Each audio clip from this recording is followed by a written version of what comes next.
नमस्कार भाई। अभी देखा का भैया ड्यूटी भैया छुट्टी ओकर बाद हम कभी भंडारा में खा ले हमारा साथ वाला जे रहा वो भी खाना ना खैले सर आगे रूम पर खाना बनाओ देखा खेती बनाओ तब हमारा से कहता लोग खाना ना बनी का हो तो हम को नहीं खाए हम ना खाए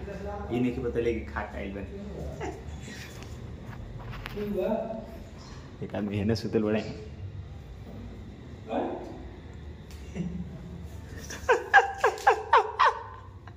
आटा सन एक बड़े भाई है भाई का बनता खीर बना रहा है खीर खाता बेलो आज हैं सेवई जब देख लो लोग सचिन में भंडारा में से खा के आई तो ना खाई तो वजह से वही बनाओ करो ना भाई हमें का भंडारा में फला भंडारा ना खाई लो गांव में कोजिए खा ले तो भाई लो भंडारा का आज हम खा ले बनी एकरा चक्कर में देखा लो खीर बनाओ तर लो अगर ये हम ना खा ले होती तो चिड़िया भिंडी के सब्जी रोटी खा लेते रही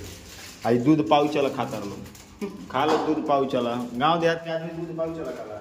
भाई पाऊ चला दूध ना खाए के मगर जे हमारे हिसाब से बात हो हम तो खाइबे ना करें भले में पहले रह जाए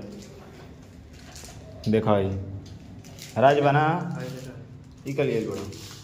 देखो शैम्पू लेके भी इतना पता और ये वजह देखा ना लग केसिया कटवाइबो कहिया